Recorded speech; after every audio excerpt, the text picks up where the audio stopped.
Hello everyone, my dear student friends. आप लोग accounts का एग्जाम दे करके आए और आप लोग सोच रहे कि सर सॉल्यूशन बताइए ना सर, अकाउंट्स में डर लग रहा है सर सॉल्यूशन बता दीजिए ना सर, मेरा ये सब सही है ये सब गलत है। आओ आओ आओ, सेमेस्टर 1 का अकाउंट्स का पेपर को एनालाइज करते हैं। आओ सॉल्यूशन मिलाते हैं, आओ पास होने का पॉसिबिलिटीज ढूंढते हैं। आओ देखो, रेडी, चलो। तो भाइयों और बहनों, देखते हैं कि पास मार्क्स उठता है या नहीं उठता है। मैंने कौन सा सम्स किया, कौन सा सम्स नहीं किया, कि मेरा पास होने का पॉसिबिलिटीज है या फिर नहीं है। आ जाओ। तो भाइयों और बहनों, सबसे पहले ये है फिनेंशियल अकाउंटिंग 1 ऑनर्स का पेपर। बाबू पहला बार ये पेपर आया, इस तरह का पेपर आया, ठीक है ना। तो देखिए क्वेश्चन को देखते हैं। पहला क्वेश्चन था 5 क्वालिटेटिव कैरेक्टरिस्टिक्स। आप मेरा ना लाइव जगह जाके देखना, पहला क्वेश्चन मैंने यही करवाया था और यही क्वेश्चन आपका थ्योरी में आया था। तो भाइयों और बहनों, मैं ये मान लेता हूं कि आपने ये देखो, ये वाला थ्योरी और ये वाला थ्योरी अगर आपको आता था तो आपको ये करना चाहिए था। अगर आपने ये किया तो इसमें मार्क्स उठने का चांसेस ज्यादा है। मैं इसका सॉल्यूशन बता रहा हूं, ध्यान से सुनिएगा। ये तो कैरेक्टरिस्टिक्स है। देखिए कॉस्ट, मैंने पढ़ा था कॉस्ट और market price whichever is lower, answer होगा कंजर्वेटिज्म। आप कमेंट करके बताना आपने क्या किया और सही किया, ये गलत। Recording of capital investment, answer होगा एंटिटी कॉन्सेप्ट। क्या यार, पानी पानी हो गया। Outstanding expenses recorded in balance sheet, accrual concept, ठीक है। Cost of goods sold is deducted from revenue for calculating profit, ये होगा मैचिंग कॉन्सेप्ट, ठीक है। और assets are recorded in the books of accounts at a value which these are purchased, ये होगा। और हिस्टोरिकल कॉस्ट मेथड, ठीक है, ये होगा हिस्टोरिकल कॉस्ट। अगर आप ये पांचों किए हो तब तो भैया 5 में 5 मिल जाएगा। लेकिन अगर ये वाला किए हो तो इसमें आपको हार्डली 2 से 3 मार्क्स वो लोग देंगे, ठीक है। तो चलिए मैं मान लेता हूं कि आपने इसमें फर्स्ट क्वेश्चन से आपको 2-3 मार्क्स मिलता है, ठीक है। अब आते हैं सेकंड क्वेश्चन पे। सेकंड क्वेश्चन था बाबू अकाउंटिंग क्वेश्चन वाला, और बताना था नीचे या देखो ए और बी करो या फिर दूसरा थ्योरी करो। तो यहां पर भी सेम चीज है, एक्सपेंस, लायबिलिटीज, रेवेन्यू, कैपिटल। आपको यहां पर क्या है, अकाउंटिंग क्वेश्चन बनाना था। ये वाला क्वेश्चन ज्यादा इजी था। अगर आप ये वाला क्वेश्चन करते तो आपको ज्यादा मार्क्स मिलेगा, क्योंकि थ्योरी लिखने से मैंने पहले भी बोला था कि थ्योरी में मार्क्स उतना नहीं मिलता है। तो मैं ये मान लेता हूं कि ये क्वेश्चन भी आपने किया है और इसमें आपको 2 मार्क्स मिल जा रहा है। मैं एकदम मिनिमम में पकड़ के चलता हूं कि पास का पॉसिबिलिटीज। जिन लोगों को पास से डर लग रहा है, जो लोग पूरा अच्छे से किए हो, आपका तो कोई दिक्कत ही नहीं है। आप कमेंट करके बताना कि आपका बैलेंस शीट मैच किया या नहीं किया, आपका एग्जाम कैसा गया, ये सब बताना। ये मैं उन बच्चों के लिए स्पेशली बता दे रहा हूं कि आप एक पेपर को एनालाइज करके लमसम आइडिया आपको आ जाएगा, ठीक है बाबू। तो सपोज 2 मार्क्स इधर मिल गया, ऊपर में 2 और नीचे 2, कितना हो गया, 4 मार्क्स। अभी भी पास नहीं हो रहे बाबा।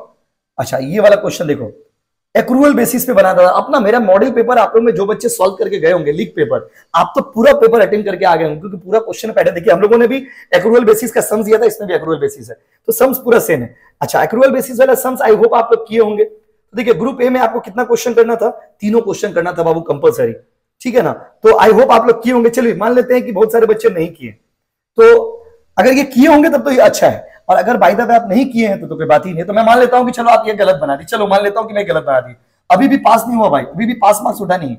मैं लिस्ट टू लिस्ट पॉसिबिलिटी बता रहा हूं कि कैसे भी कम से कम करके भी पास हो ही जाएगा, क्योंकि इसमें क्या है, या तो सही होगा या तो गलत होगा। इसमें आपको एवरेज मार्किंग ना के बराबर समझिए, इसमें आपको स्टेप मार्किंग नहीं मिलेगा।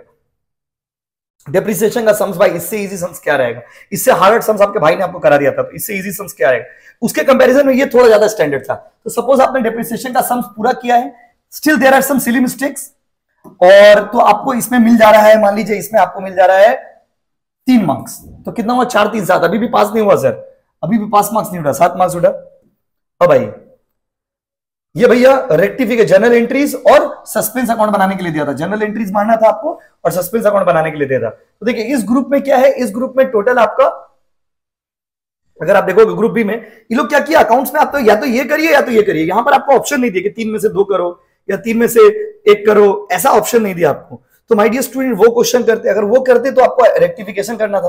और अगर आपने रेक्टिफिकेशन भी इजी था, बहुत ज्यादा हार्ड रेक्टिफिकेशन था, इससे हार्ड रेक्टिफिकेशन हम लोग क्लास में करा दिए थे। तो आई अज्यूम की रेक्टिफिकेशन आपने किया, और इसमें आपको 10 मार्क्स का क्वेश्चन में मैं मान लेता हूं कि आपका 1-2 गलती हो गया, तो आपको 3-4 मार्क्स मिल गया। तो कितना हो गया, 7 और 3 10 मिनिमम पकड़ के चलिए कि कैसे least to least pass marks तक आप उठा सकते हो, least to least pass marks उठा सकते हो। उसके बाद डेटर्स लेजर, बाबा ये तो हलवत है, तो 10 मार्क्स आपको कंफर्म है। पर फिर भी मैं मान लेता हूं कि आपने गलती कर दिया, ठीक है। देखिए prepare debtors ledger adjustment account and creditors ledger adjustment account, मतलब आपको डेटर लेजर बनाना था और क्या बनाना था, क्रेडिटर लेजर, दोनों बनाना था। तो मैं मान लेता हूं कि दोनों आपने बनाया, लेकिन थोड़ा थोड़ा गलती हो गया, 1-2 एंट्री गलती कर दिया, तो इसमें आपको मिल जा रहा है 5 मार्क्स। मैं इसको 5 ही पकड़ के चलता हूं, चलो ठीक है, ठीक है बाबू। अरे बाबा इतना इजी सम्स रे बाबा। देखिए चलिए फाइनल अकाउंट, अब फाइनल अकाउंट में ही हम ये पकड़ लेते हैं कि 15 मार्क्स का क्वेश्चन था, 15 मार्क्स में मैं पकड़ लेता हूं कि आपने थोड़ा बहुत गलती कर दिया, लेकिन आपने ट्रेडिंग बनाया, पीएल बनाया, बैलेंस शीट बनाया, तो आई अज्यूम कि आपको 8 मार्क्स मिल गया। कितना हो गया? 13 8 कितना हो गया? 21। बस और 3-4 मार्क्स चाहिए भाई पास होने के लिए। देखो भाई ये वाला अटेम्प्ट नहीं किया, देखो सिंगल एंट्री इनकम एक्सपेंडिचर तो बहुत इजी था। देखिए तो इनकम एक्सपेंडिचर मान लीजिए आई अज्यूम कि आपने किया है, और गाइस आप जाके देखना मॉडल पेपर में हम लोगों ने भी ग्रुप सी में सिंगल एंट्री, इनकम एक्सपेंडिचर और फाइनल अकाउंट को दिया था, इन लोगों ने भी वही दिया है। तो भाइयों बहनों अगर आप लोग कोई लीक क्वेश्चन पेपर सॉल्व किए होंगे तो आपको बहुत एडवांटेज यहां पे मिला होगा इस पेपर में। तो भाइयों बहनों मैं मान लेता हूं कि इनकम एक्सपेंडिचर आपने किया या सिंगल एंट्री आपने किया, उसमें भी आपका थोड़ा बहुत गलती हो गया। थोड़ा बहुत गलती होने के बाद भी आपको मान लीजिए 1-2 गलती होने का आपको 5-6 मार्क्स मिला, तो फिर भी तो पास मार्क्स उठ जा रहा है। आप जोड़ के देखोगे पास मार्क्स उठ जा रहा है।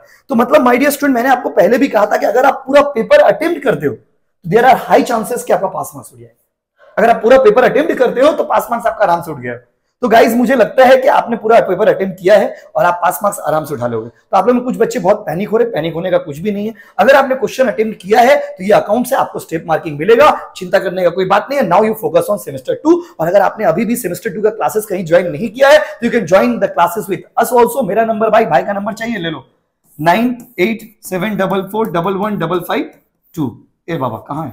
चलिए thank you so much guys.